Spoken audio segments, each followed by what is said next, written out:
Es que vamos a orar. Padre, te alabamos en el nombre de Jesús. Mi Dios, te agradecemos por la bendición que tú nos das de glorificar tu nombre, Señor, de poder honrarte a ti, Señor.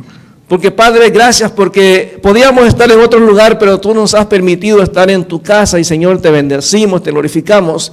Y, Padre, te pedimos que en este día, Señor, tu palabra, así como la alabanza nos ha ministrado y te ha glorificado a ti, también que tu palabra, Señor, haga la obra para la cual tú la has enviado. Y, Señor, que lo que tú nos vas a hablar, que, Señor, si eso confronta nuestra vida, que seamos sensibles a no buscar excusas, a no buscar culpables, sino, Señor, aceptar que cuando tú hablas a nuestra vida es porque tú estás demostrando interés en nosotros y porque quieres que nos vaya bien, Señor, quieres que prosperemos, que seamos bendecidos, pero que, Señor, tú quieres que las cosas se hagan de acuerdo a como tu palabra lo establece. Y, Señor, te damos gracias en este día y ponemos el resto de esta reunión, Señor, en tus manos y te ponemos tu palabra para que sea tu Espíritu Santo el que nos hable y, Señor, seas tú el que confronte nuestras vidas, Señor. Te damos gracias en el nombre de Jesús. Amén. En un supermercado estaba una mamá con su niño como de 5 años. El niño, usted sabe cómo son los niños, cuando llegó al supermercado, vio que había unos juguetes. Y empezó el escándalo, el pleito entre mamá y el muchacho, el niño pataleando porque él quería el juguete y la mamá diciéndole no te puedo comprar, tienes muchos juguetes en casa. Y el niño peleando y discutiendo, se tiraba al piso, lloraba, gritaba. ¿Y usted sabe cómo se siente eso? Si a usted nunca le pasó, qué bueno. Pero a veces uno va a las tiendas y los niños quieren hacer, ellos saben que está en un ambiente neutral y que usted no les puede dar una nalgada en el supermercado. Entonces la mamá lo dejó que pataleara y al final no le compró el juguete. Y le dijo, cuando lleguemos a la casa, usted y yo vamos a hablar. 5 años. Bueno, al final se lo llevó a la casa y cuando llegan a la casa ponen todo lo que habían comprado en el supermercado en la cocina y le dice, venga a la sala, quiero hablar con usted porque usted no me la vuelve a hacer otra vez. No me hace escándalo y no me puede poner en vergüenza delante de la gente. Bueno, le dice, siéntese en el sofá que quiero hablar con usted. Y el niño, no me quiero sentar. Siéntese, le digo, no me quiero sentar. Entonces la mamá, latina, lo agarró de los hombros y lo sentó y le dijo que se siente.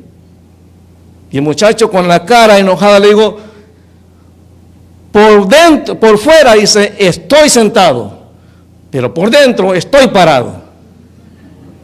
Nos cuesta recibir las instrucciones, nos cuesta hacer las cosas como debemos de hacerlas. Y a veces pensamos que nosotros, miren, la gente reclama por la libertad. Todos decimos, bueno, yo tengo derecho a hacer con mi vida lo que yo quiera. Es cierto, hermano, la Biblia dice que todo me es lícito, pero no todo conviene. Usted puede hacer con su vida, yo puedo hacer con mi vida lo que yo quiera.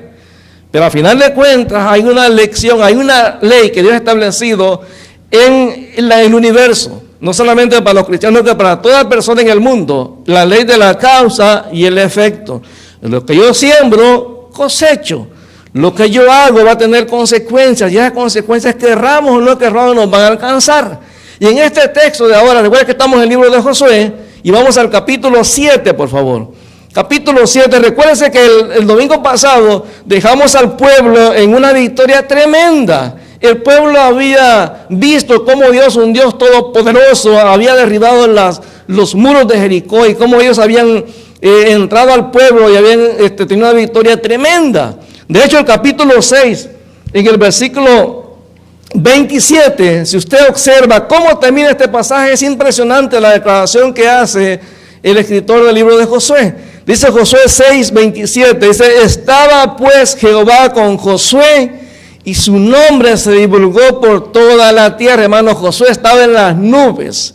Oiga, Dios lo había respaldado. O sea, Dios había hecho tantas cosas en la vida de Josué. Recuérdese, Josué había estado en Egipto. Josué había visto las plagas que Dios había hecho. Había visto el poder de Dios en Egipto. Josué había visto cómo Dios había pasado al pueblo a través del Mar Rojo. Josué había visto cómo Dios había mantenido al pueblo 40 años en el desierto, dándole comida, vestido y protegiéndolos todo el tiempo.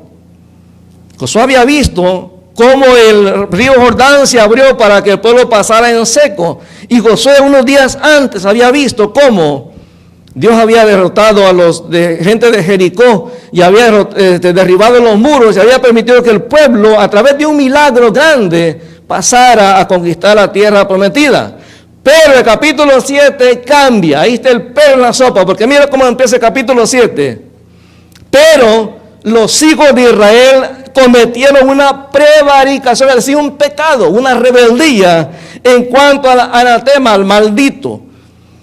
Porque Acán, hijo de Camne, hijo de Sabde, hijo de Sera, de la tribu de Judá, tomó del anatema y la ira de Jehová se encendió contra los hijos de Israel. Dios le había dicho al pueblo de una manera clara, ve capítulo 6, versículo 18.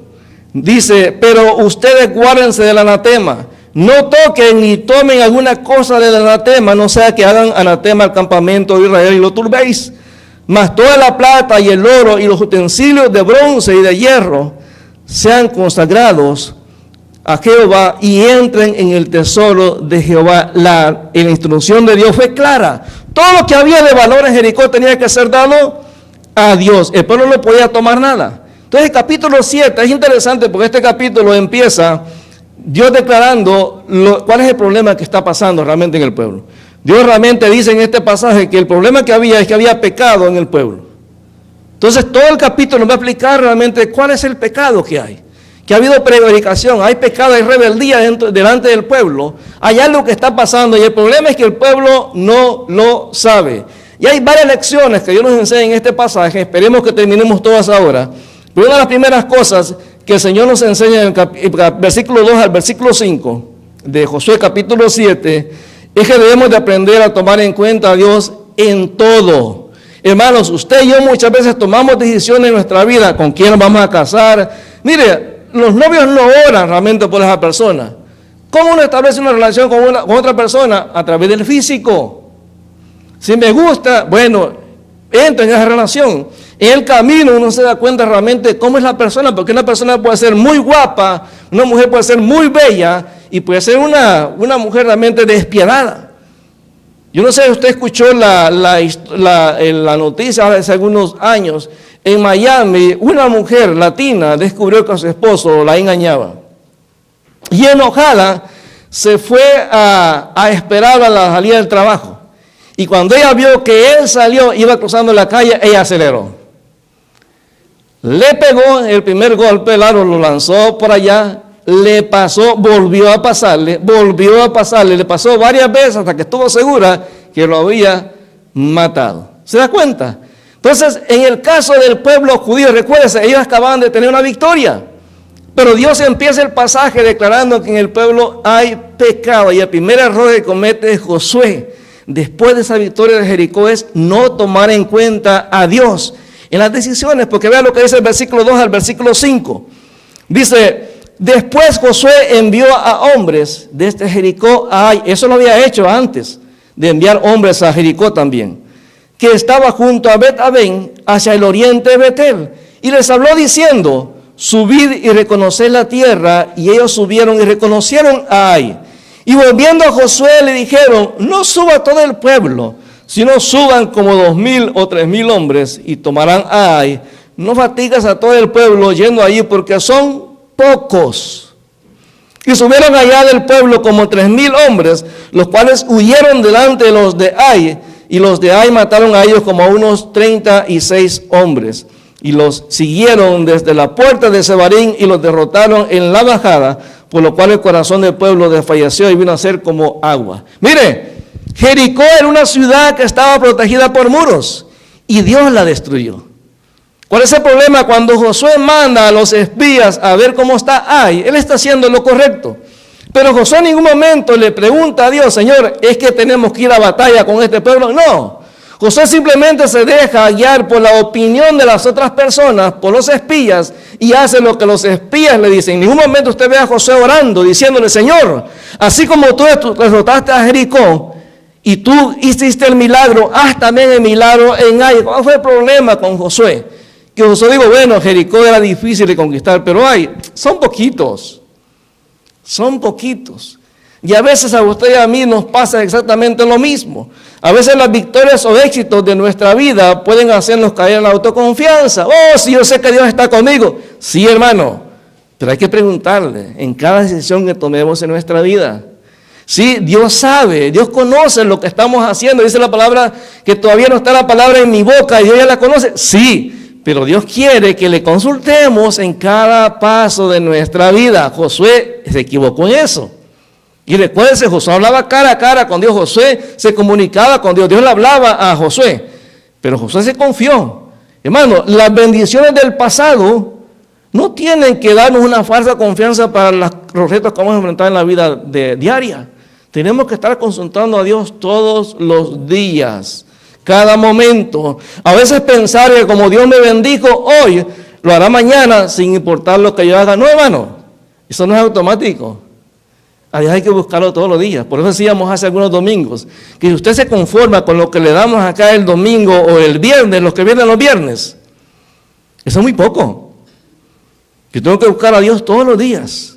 Cada momento, esa es mi relación íntima con Dios, porque ¿sabe qué? Una cosa es el tiempo que se invierte en preparar la predicación o el estudio, y una cosa es mi tiempo con Dios. O sea, esa es mi alimentación personal, lo que Él me quiere decir a mí, en una manera personal. Entonces Josué se olvidó de eso, se olvidó de consultar a Dios en este momento, y de un gran problema junto a Dios puede ser vencido, pero un problema pequeño sin Dios puede representar una derrota.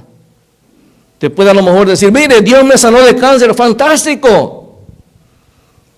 Pero a veces puede ser derrotado y caer en depresión cuando hay un problema chiquito porque no consultaste a Dios. Hermano, todos tenemos este defecto de hacer un montón de cosas pensando que, bueno, Dios sabe mi corazón, Dios me conoce, Dios sabe lo que voy a hacer. Sí, hermano, pero consultémosle a Dios. Preguntémosle si realmente es su voluntad lo que vamos a hacer. ¿Puede ser bueno? Claro que sí. O sea, conquistar la tierra prometida era parte de las promesas de Dios. Pero en el tiempo y en la manera de Dios. Dios nunca le dijo a José, vete a la ciudad de Ai y conquístalo. Nunca le dijo eso. Josué lo hizo por iniciativa propia para Josué. Si Dios lo había ayudado en Jericó, automáticamente Dios lo iba a apoyar en Ai. Pero no funciona así, hermano. Siempre Dios quiere que estemos buscando su presencia todo el tiempo. Así es que Josué tomó decisiones sin consultar a Dios, sin tomarlo en cuenta. Josué se dejó influir por otras personas. Hermano, aún yo le digo, cuando usted viene y me dice, pastor, ¿usted qué piensa? Eso es bien delicado, porque los pastores nos equivocamos también. Usted tiene que confrontar todo, confirmar todo lo que se dice en el púlpito a través de la palabra, si la palabra lo dice o no. Porque muchos pastores dicen cosas que no son ciertas, que no están en la Biblia, pero como no leemos la Biblia, entonces no sabemos si lo que la persona está diciendo es cierta o no. Entonces tenemos que tener cuidado con las cosas de Dios. Versículo 6. Versículo 6. Es impresionante porque vea la reacción. Hermano, Josué era un hombre de Dios. Josué era un hombre que amaba a Dios. Josué era un hombre que había escuchado la voz de Dios. Oye, Josué tuvo el privilegio de encontrarse con Jesucristo, el ángel de Jehová. Estuvo ahí, hermano. Tenía una relación con Dios impresionante. Pero cuando viene el problema, la derrota, Josué se desinfla. Usted ve a Josué realmente un hombre totalmente cambiado. Hermano, los problemas nos cambian. Los problemas hacen salir realmente lo que hay en nuestro corazón.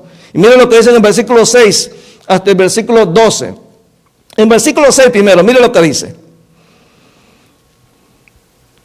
Entonces Josué, cuando vio la derrota, dice, rompió sus vestidos. Esa era una señal de dolor, de luto. Y era normal, hermano. Había gente que había muerto. Rompió sus vestidos y se postró en tierra sobre su rostro delante del arca de Jehová hasta caer la tarde. Él y los ancianos de Israel y echaron polvo sobre sus cabezas. O sea que había dolor, estaban en luto. Era normal. Una reacción normal porque había gente del pueblo que había muerto. O sea, es normal. Josué realmente lo que hace es, en este momento, caer en depresión. Sentía lástima por sí mismo. Era Josué, hermano, el ejército del pueblo. ¿Sabes? Si lo ponemos en comparación en este tiempo, Josué era el pastor, pues. Ahora imagínese un pastor deprimido. ¿Qué ánimo le puede dar a usted? Pero usted lo ve ahí, es Josué, hermano. O sea, no es cualquier persona, es Josué. Josué estuvo cuando Moisés subió al monte a recibir las tablas. Josué estuvo cuando fue la batalla, estuvo Uri y Aarón deteniendo los brazos de Moisés para ganar la batalla. Hermano, Josué estuvo en un montón de experiencias que Moisés estuvo también. Moisés tenía las promesas de Dios que él iba a estar con él todos los días hasta el fin del mundo. Dios le dijo, como estuvo con Moisés, estaré contigo, nadie te podrá hacer frente. Y las promesas estaban ahí, pero usted ve esas promesas de Dios para Josué en este momento, no sirven para nada. ¿Por qué? Porque la depresión está ahí, porque la angustia está ahí. Y miren lo interesante, porque no solamente se deprime, le echa la culpa a Dios. Es que Dios no cambia a mi marido. Porque miren lo que dice Josué ahí en el versículo 7. Y Josué dijo, Señor Jehová, ¿por qué hiciste pasar este pueblo el Jordán para entregarnos en las manos de los amorreos para que nos destruyan? Ojalá nos hubiéramos quedado al otro lado del Jordán. ¿Sabe qué actitud es esa? La de un incrédulo. ¿Ustedes se acuerdan quiénes decían eso en el libro de Éxodo? Los extranjeros que estaban en medio del pueblo. ¿Sabe lo que le pasó al pueblo por andar haciendo este tipo de acusaciones en contra de Dios? Dios los destruyó. Usted ve a Josué ahí, hermano, echándole la culpa a Dios. ¿Para qué nos sacaste? ¿Para qué hiciste el milagro? ¿Para qué nos hiciste pasar el río Jordán? O sea, Josué realmente le está echando la culpa a Dios, que lo que le está pasando es culpa realmente es responsabilidad completa de Dios. A veces las cosas, hermano, no salen como nosotros queremos o esperamos que sucedan. Se nos olvida que Dios, todo lo que ha hecho Dios en el pasado, recuérdese, 40 años dándole comida, vestido, el paso del Mar Rojo, el paso del río Jordán, la destrucción de Jericó. O sea, todo eso, hermano. A Josué se lo olvida en ese momento. Para Josué en este momento Dios es un Dios infiel.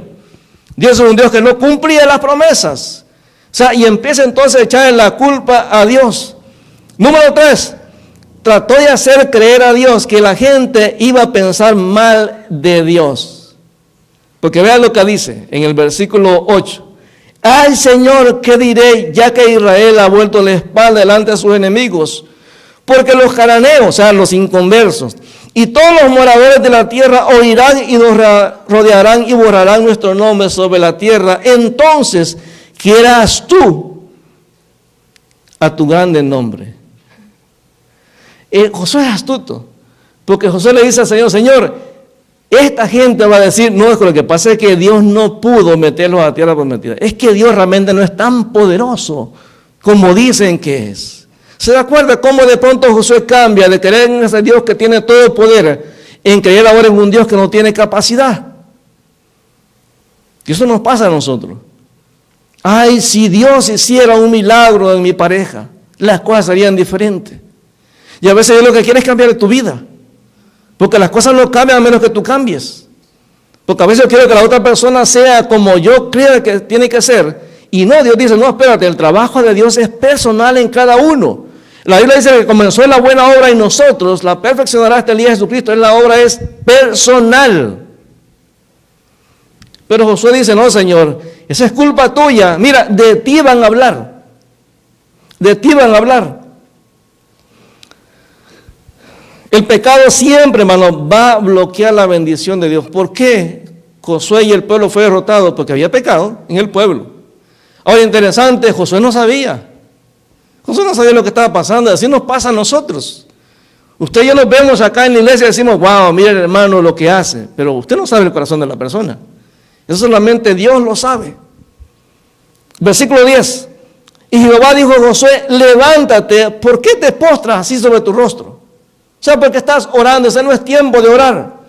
Israel ha pecado y aún han quebrantado mi pacto que yo les mandé y también han tomado del anatema y hasta han hurtado, han mentido y aún lo han guardado entre sus enseres. ¿Cuál es la consecuencia del pecado? Versículo 12. Por eso los hijos de Israel no podrán hacer frente a sus enemigos, sino que delante de sus enemigos volverán la espalda, por cuanto han venido a ser malditos. ni estaré más con ustedes, ni destruiréis al anatema de en medio de ustedes. Hermano, la bendición solamente viene cuando hay obediencia. Solamente cuando hay obediencia. Si usted es de las personas que piensan que cuando usted da ofrenda, Dios lo va a bendecir, sí, hermano, Dios bendice. Pero la bendición de Dios no se compra con dinero.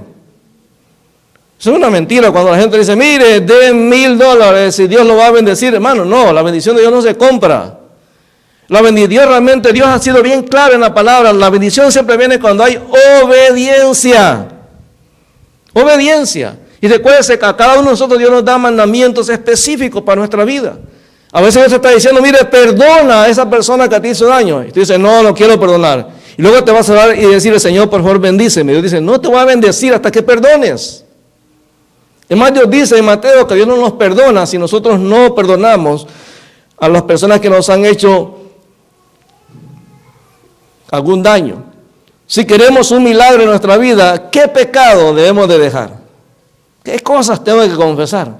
¿Qué cosas tengo que arreglar con Dios? Recuérdese, esto no se trata de religión, trata de ser una relación personal con Dios. En este punto, hermano, necesitamos entender que esa ley de la causa-efecto, de la siembra y el fruto, la siembra y la cosecha, es algo que Dios ha establecido. Yo no puedo pretender sembrar mangos y tener bananos o guineos o cambures, como le llaman en su país. No, el árbol va a producir según el tipo de semilla que tiene. Entonces necesitamos entender, hermanos, que las decisiones que yo tome en mi vida van a tener resultados, van a tener consecuencias. Y hay varias cosas importantes, porque esas consecuencias pueden ser, buenos resultados pueden ser buenos o malos. Pueden ser buenos o malos, puede irte bien o puede irte mal, pero es tu decisión. No le puedes echar la culpa a nadie. Esas consecuencias, esos resultados pueden afectarme a mí o también a otros. Hermano, nosotros decimos, es mi vida. Sí, hermano, pero vivimos en un mundo donde formamos familias.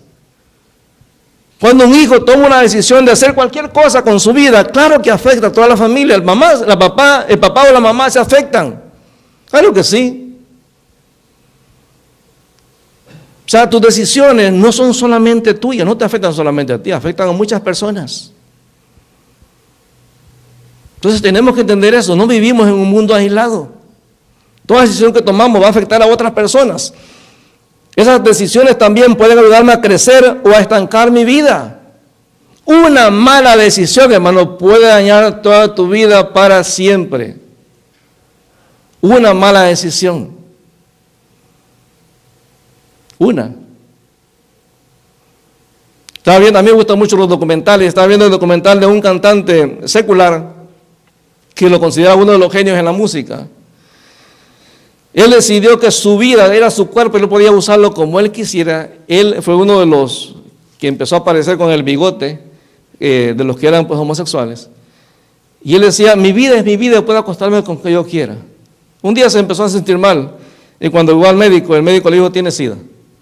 En ese tiempo, pues la gente, los comentarios, las noticias eran que el SIDA se pasaba porque alguien bebiera del mismo vaso que la persona que tenía SIDA. Y la gente, pues cuando alguien tenía SIDA, lo alejaba y lo excluía.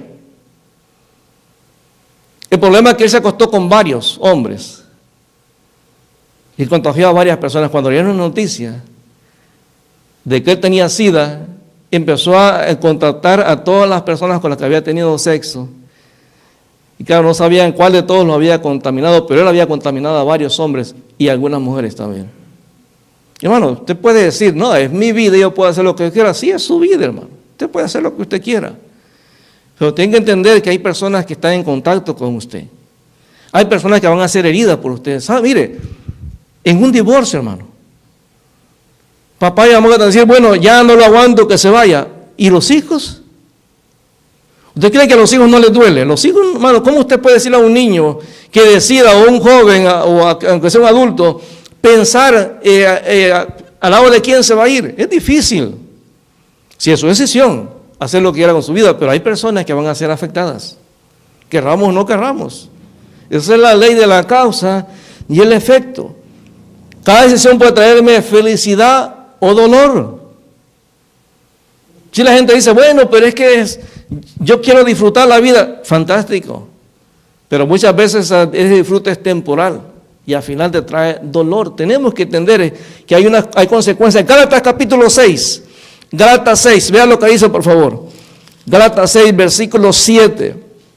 Gálatas 6, en el versículo 7.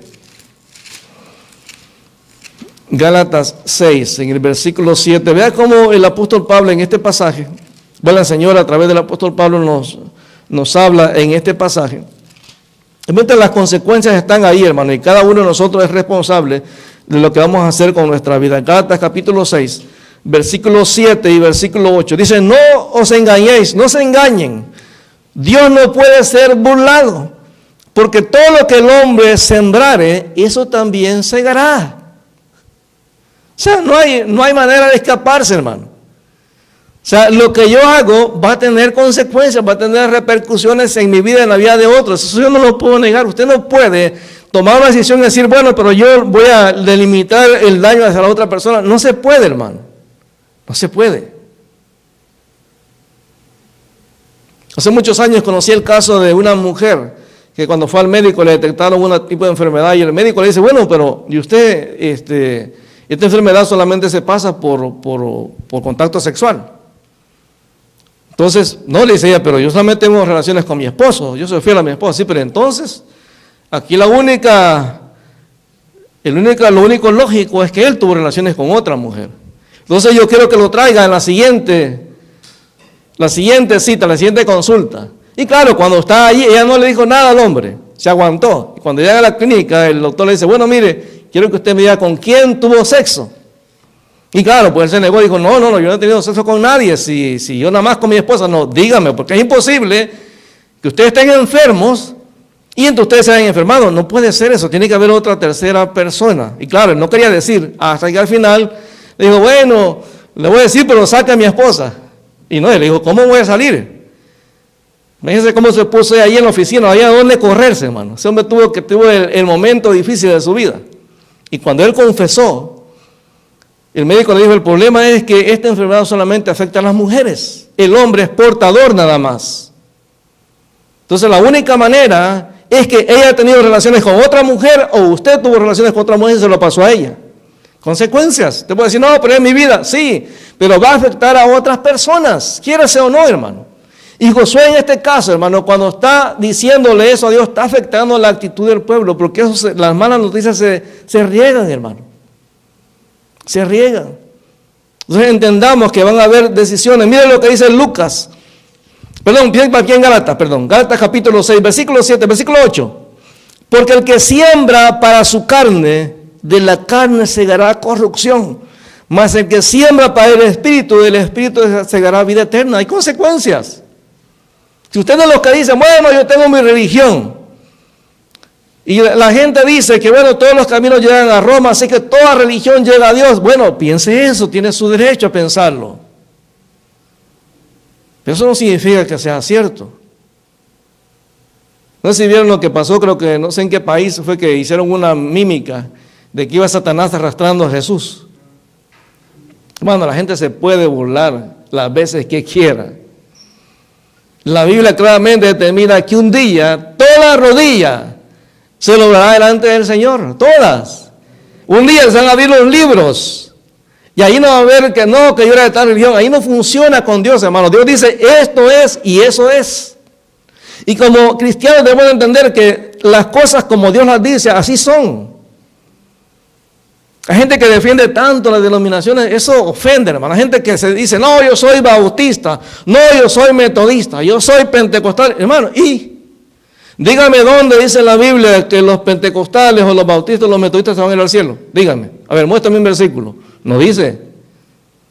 Dice aquellos que han tenido un encuentro personal con Jesús, aquellos que tienen al Espíritu Santo en sus vidas, aquellos que han pasado por la obra de fe.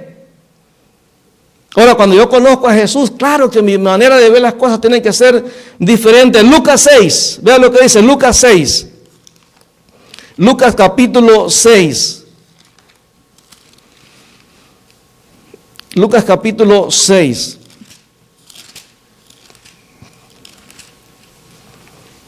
Lucas capítulo 6, versículo 45. Dice, Dice, el hombre bueno del buen tesoro de su corazón saca lo bueno, y el hombre malo del mal tesoro de su corazón saca lo malo, porque de la abundancia del corazón habla la boca. Tan sencillo como es, hermano. Lo que yo siembro, cosecho. Siembre en sus hijos. Dígale, no, mi amor, mira, mi amor, tranquilo. Haz con tu vida lo que tú quieras. No se preocupe. En un momento le va a venir con su sorpresa. Y en un momento va a haber las consecuencias. Hagamos las cosas a nuestra manera de pensar, y usted se da cuenta de las consecuencias que van a haber. No se puede evitar, hermano. Es una ley que está ahí establecida por Dios para cualquier persona.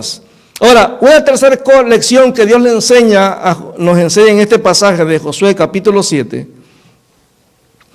es que Dios es paciente, hermano, y perdonador. Es un Dios de segundas oportunidades. El problema está, hermano, es que Dios, su responsabilidad es darme la oportunidad. Pero si yo no la aprovecho, no le echemos la culpa a Dios.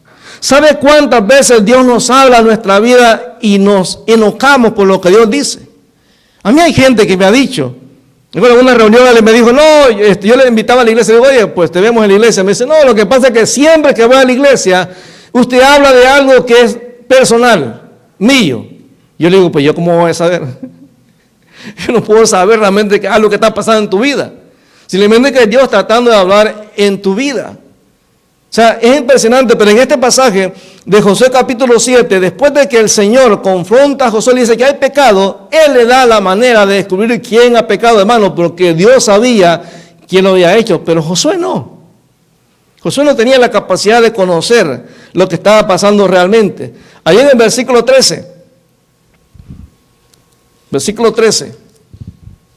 levántate, santifica al pueblo y di, santificaos para mañana, porque Jehová, el Dios de Israel, dice así, anatema, o sea, maldito hay en medio de ti, Israel, no podrás hacer frente a tus enemigos hasta que hayas quitado el anatema de en medio de ustedes.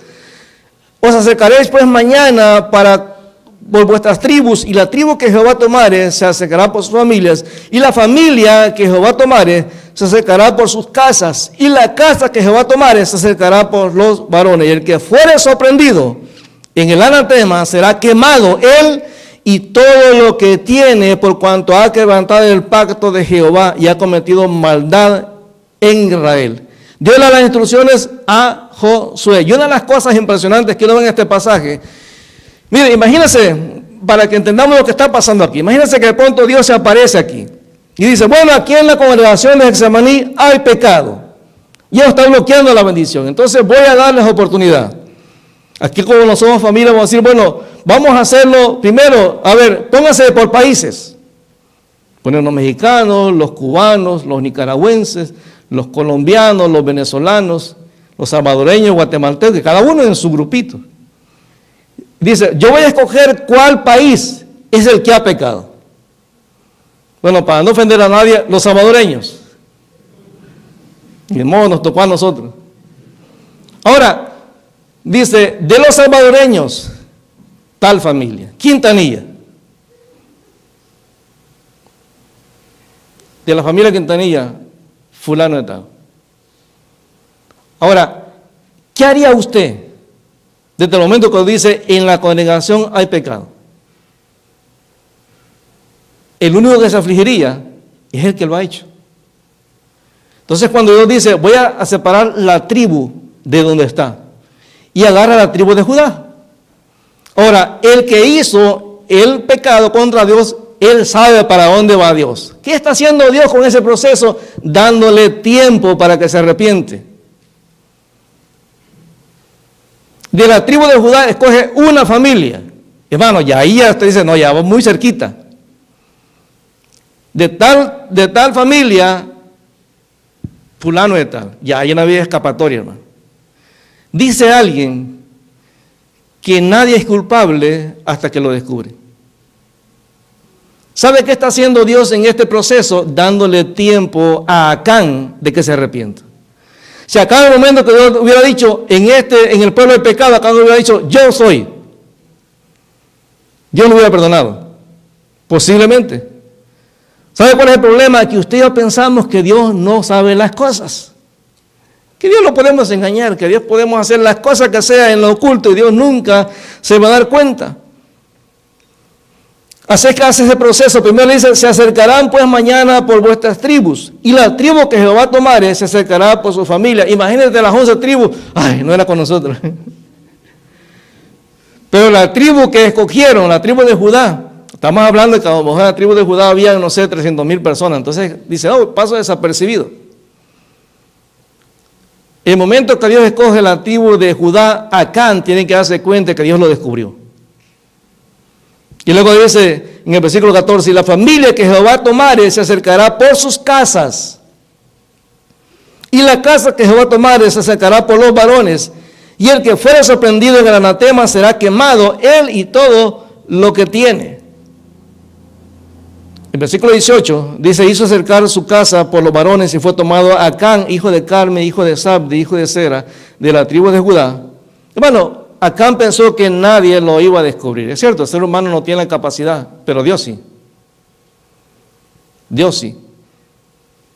Pensó que no era tan grave, como dice la gente por ahí, una vez al año no hace daño, hermano. No, para Dios todo pecado tiene consecuencias. Y es impresionante porque Acán tuvo que vivir en carne propia el hecho de que su pecado afectó a toda la familia. No sabemos si la familia estuvo de acuerdo, no sabemos realmente, pero vea cómo dice Acán en el versículo 19. Entonces Josué dijo a Acán, hijo mío, da gloria a Jehová, el Dios de Israel, y dale alabanza. Recuérdese, Acán no sabe lo que le va a pasar, cuál es el juicio de Dios. Él no sabe todavía, Josué lo sabe. Declárame ahora lo que has hecho, no me encubras. Versículo 20. Y Acán respondió a Josué diciendo, verdaderamente yo he pecado contra Jehová, el Dios de Israel. Muy tarde. Too late. Ya en este momento el arrepentimiento ya no funciona. Dios te dio la oportunidad. Versículo 21. Pues vi entre los despojos un manto babilónico muy bueno. O sea, no escogí cualquier cosa. Y 200 siclos de plata y un lingote de oro de peso 50 siclos, lo cual codicié y tomé, y he aquí que está escondido bajo tierra en medio de mi tienda, y el dinero debajo de ellos. O sea, posiblemente la familia sabía. José entonces envió mensajeros, los cuales fueron corriendo a la tienda, ya aquí que estaban escondidos en su tienda y el dinero debajo de ellos, y tomándolo de en medio de la tienda, lo trajeron a Josué, y todos los hijos de Israel lo pusieron delante de Jehová. Isaías capítulo 55, vean lo que dice. Isaías 55, vean lo que dice este pasaje impresionante. Isaías 55, versículo 6. Mira, hermano, Dios es un Dios paciente, pero Dios no es un Dios tonto. La Biblia dice que Dios es muy bueno con nosotros. Vean cómo lo menciona Isaías 55, versículo 6. Buscad a Jehová mientras puede ser hallado, llamarle entre tanto que está cercano, mientras hay tiempo. Deje el impío su camino y el hombre inicuo sus pensamientos, y vuélvase a Jehová, el cual tendrá de él misericordia, y al Dios nuestro, el cual será amplio en perdonar. Dice el Señor, porque mis pensamientos no son vuestros pensamientos, ni vuestros caminos, mis caminos, dijo Jehová. Como son más altos los cielos que la tierra, así son mis caminos más altos que vuestros caminos, y mis pensamientos más que vuestros pensamientos. Hermano, Dios perdona, pero en el tiempo de Dios, Dios le dio tiempo a Acán de arrepentirse, no quiso, porque Acán, con muchos de nosotros, se convenció de que Dios nunca lo iba a descubrir. Nunca. Hermano, no hay nada que se le pase a Dios. Si Dios conoce hasta lo más íntimo de nuestro corazón. Entonces Acán, lastimosamente, tuvo que vivir en carne propia y ser descubierto por Dios. Y mire que es impresionante lo que dice en el versículo 24 de Josué 7. Dice que entonces Josué y todo Israel con él tomaron a Acán, hijo de Sera, el dinero, el manto, el lingote de oro, sus hijos, sus hijas, sus bueyes, sus asnos, sus ovejas, su tienda y todo cuanto tenía, y lo llevaron al valle de Acor. Y le dijo Josué, ¿por qué los has turbado? Túrbete Jehová en ese día. Y todos los israelitas los apedrearon y los quemaron después de apedrearlos, y levantaron sobre él un gran montón de piedras que permanece hasta hoy. Y Jehová se volvió del ardor de su ira y por esto aquel lugar se llama el Valle de Acor hasta hoy. No quiso aprovechar la oportunidad de Dios. Mira, hermano, Dios nos habla, de verdad. Cuando uno viene y predica, acá quien sea el que predique, uno no lo hace pensando en una situación específica de alguien. No, hermano, si ustedes han visto, vamos siguiendo los capítulos de Josué. Y ese es el mensaje de Dios para nuestra vida, pero es decisión nuestra. Si nosotros escuchando la palabra decidimos hacer algo diferente, bueno, esa es mi decisión. Pero no le eche la culpa ni al pastor ni a la iglesia, no, hermano, esa es decisión personal. Cada uno decide qué es lo que va a hacer con su vida. Ahora, usted y yo podemos pensar, bueno, qué bueno que es del Antiguo Testamento, eso no afecta a nosotros porque, como dicen por ahí, nosotros estamos bajo la gracia. Fantástico. Cuando el pueblo le pasa esta experiencia, el pueblo está entrando a la tierra prometida. Está recién. Bueno, quiero llevarle a un pasaje donde la Biblia dice que le pasó a la iglesia cuando la iglesia recién estaba siendo establecida lo mismo. Porque, hermano, a veces pensamos que el Dios del Antiguo Testamento es un Dios severo, es un Dios que no perdona, es un Dios que no tiene misericordia, y que el Dios del Nuevo Testamento es amoroso, es un Dios que perdona, es un Dios que es chévere, que no importa lo que hagamos, Dios siempre me pasa las cosas. Vaya conmigo a Hechos capítulo 5. Hechos 5, para que vea que en este momento, igual que el pueblo judío, la iglesia estaba empezando. Y la gente, de alguna manera, se estaba convencida de que ese Dios del Antiguo Testamento se había terminado y que ahora el Dios que teníamos, que era un Dios que hablaba de amor, que Jesús hablaba que había que perdonarnos. Bueno, ese Dios realmente había quedado en el pasado, en el Antiguo Testamento. El Dios de ahora era perdonador, era un Dios que no acusaba. Pero mira lo que dice Hechos capítulo 5, la iglesia está empezando. Mire, cuando pasa este evento en Josué capítulo 7, el pueblo va siendo constituido, va siendo formado como pueblo de Dios. Y Dios le quiere enseñar al pueblo una lección que jamás tienen que olvidar. Cada vez que el pueblo desobedezca a Dios va a haber castigo. Cada vez que el pueblo se rebele contra Dios va a haber disciplina. Cuando pasa esta experiencia en Hechos 5, Dios le quiere enseñar a la iglesia lo mismo. Que la iglesia entienda, hermanos, que Dios es un Dios de amor. Pero cuando pasamos la línea, cuando cruzamos la línea, va a haber consecuencias. Y eso no significa que Dios no me ama. Significa que Dios no ha cambiado y que sus normas se siguen manteniendo hasta este tiempo. Mire, capítulo 5 de Hechos. Pero cierto hombre llamado Ananías, con Zafira, su mujer, vendió una heredad, una propiedad que tenía. Y sacaron del precio, sabiéndolo también su mujer, y trayendo solo una parte, la puso a los pies de los apóstoles.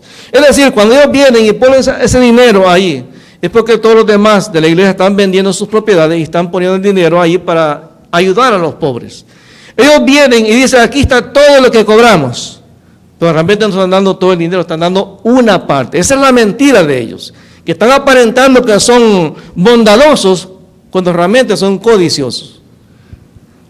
Entonces por eso, dice ahí en el versículo 13, el apóstol Pablo le pregunta primero al hombre, y le dijo Pedro, Ananías, ¿por qué llenó Satanás tu corazón para que mintieses al Espíritu Santo y sustraeses del precio de la heredad? Reteniéndola, no se te quedaba a ti, y vendida no estaba en tu poder. Es decir, era tu dinero, podías hacer lo que quisieras con él. El problema no es cuánto dice, sino la mentira. No han mentido a los hombres, sino a Dios. Y al oír a Ananías estas palabras, cayó y expiró, y vino gran temor sobre todos los que lo oyeron. ¿Sabe cuál fue la reacción de la gente cuando escuchó que Ananías había muerto? Tuvieron miedo a Dios. Le tuvieron miedo a Dios. Pero miren lo que dice el versículo 7. Pasado un lazo como de 3 horas, sucedió que entró su mujer, no sabiendo lo que había acontecido. Fantástico, la iglesia no era chismosa. Nadie comentó nada. Mira, la gente tenía miedo. Fíjate qué interesante el efecto de la muerte de Ananías. Nadie abrió la boca por miedo de que Dios los matara. Versículo 8. Entonces Pedro le dijo, dime, ¿vendiste en tanto la heredad? Y ella dijo, sí, en tanto. Y Pedro le dijo, ¿por qué conviniste en tentar al Espíritu del Señor? He aquí a la puerta, a los pies de los que han sepultado a tu marido, y te sacarán a ti. Y al instante ella cayó a los pies de él y expiró, o sea, se murió. Y cuando entraron los jóvenes, la hallaron muerta y la sacaron y la sepultaron junto a su marido. ¿Y cuál fue la reacción de la iglesia, hermano? Versículo 11. Y vino gran temor sobre toda la iglesia y sobre todos los que oyeron estas cosas. En este momento en la iglesia aprendió la lección. No se puede jugar con Dios. Se puede. Ahora estamos en el periodo de la gracia. Estamos en el Nuevo Testamento. Es decir, Dios no ha cambiado. Es decir, cuando yo hago algo, así como la niña Zafira, que le miento a Dios, las consecuencias son exactamente las mismas. Mira lo que dice 1 Corintios, capítulo 10. 1 Corintios, capítulo 10. Recuérdense, el peor error que podemos cometer es no aprender de las experiencias de otras personas. Aquí en capítulo 10 de 1 Corintios, versículo 11. Versículo 11 dice, y estas cosas, está hablando de las cosas que pasaron al pueblo judío, les acontecieron como ejemplo para nosotros, y están escritas para amonestarnos a nosotros, a la iglesia, a quienes han alcanzado los fines de los siglos, así que el piensa estar firme, mire que no caiga. Dios no ha cambiado. ¿Sabe cuál es el problema?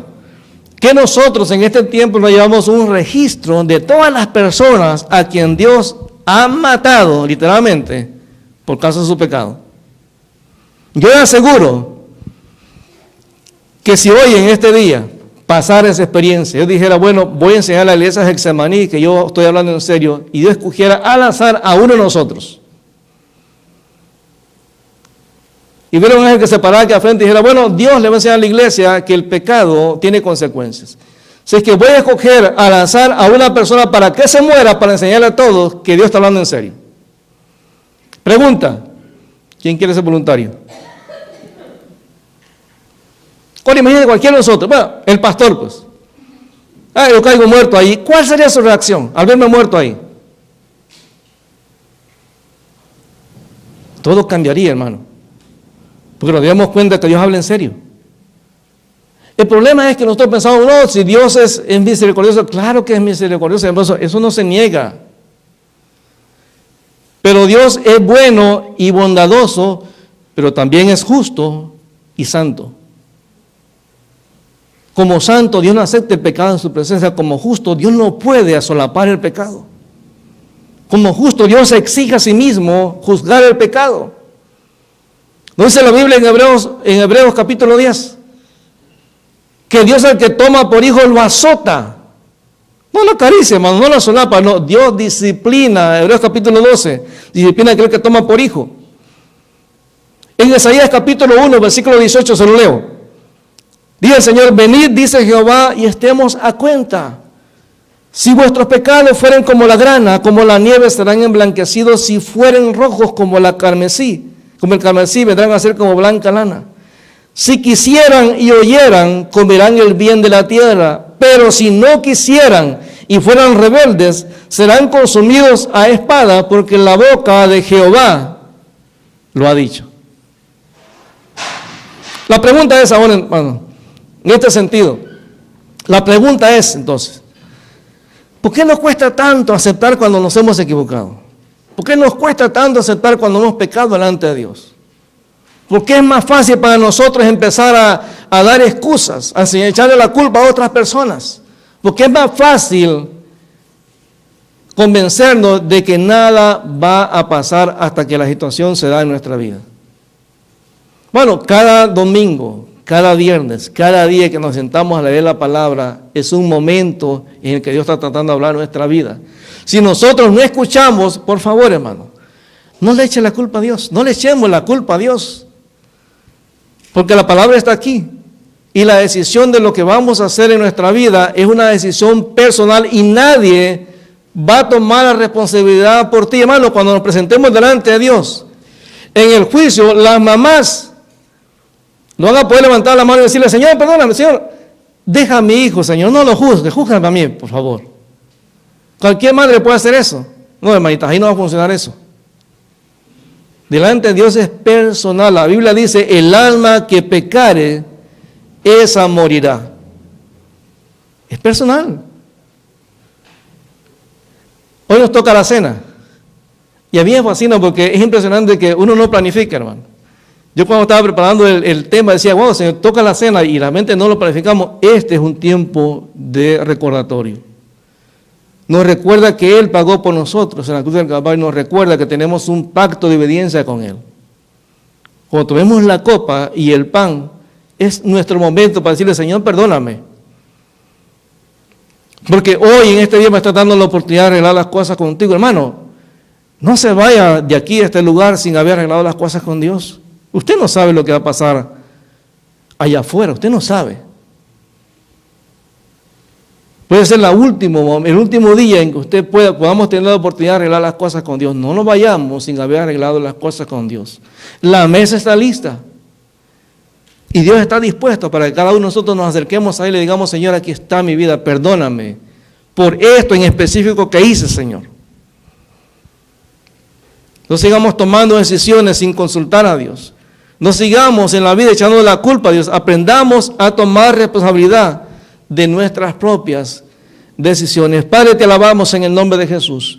Mi Dios, te bendecimos porque tú eres un Dios bueno, un Dios maravilloso, Señor. Gracias, porque hoy, Señor, en este día, tú nos das nuevamente la oportunidad de poder, Señor, escuchar tu palabra, de poder, Señor, reflexionar, de poder tomar decisiones, Señor, de arreglar nuestra vida. Señor, perdónanos por todas aquellas veces en las cuales, Señor, en lugar de aceptar nuestro pecado, Señor, nos hemos justificado delante de ti, le hemos echado la culpa a otras personas, o te hemos echado la culpa a ti, Señor. Ayúdanos, que tu Espíritu Santo en este día, Señor, nos confronte, Señor, nos haga entender que nuestra relación contigo es personal, pero que esas decisiones que tomamos en nuestra vida van a afectar, Señor, la vida de otras personas. Que no podemos seguir por ahí tomando decisiones a lo loco, pensando que nada malo va a suceder, Señor. Cada cosa que hacemos en nuestra vida va a tener consecuencias buenas o malas. Me va a traer felicidad o dolor. Va a ser algo justo o algo pecaminoso. Te va a glorificar a ti o te va a deshonrar, Señor. Señor, en el nombre de Jesús, mira a tu pueblo, Señor. Mira a cada uno de los que estamos aquí. Padre, tú nos conoces, Señor. Yo veo, Señor, lo externo. Veo, Señor, la manera de vestirse. Veo, Señor, su rostro. Pero tú ves el corazón, Señor. Yo te pido que sea tu Espíritu Santo el que toque cada vida en este lugar, Señor. Amado hermano, nosotros podemos seguir la vida como si nada hubiese pasado en este día. Como si el mensaje no fue para mí. Y tenemos ese derecho de hacerlo. Pero no podemos olvidar que Dios, aparte de ser un Dios bueno, un Dios bondadoso, un Dios de misericordia, también es justo y santo. También es fuego consumidor, dice la Biblia. Señor, en el nombre de Jesús, toca, Señor, a tu pueblo. Puede ser que hoy para algunos sea el último llamado, Señor. Tu palabra dice que tú no quieres que nadie se pierda, sino que todos procedamos al arrepentimiento.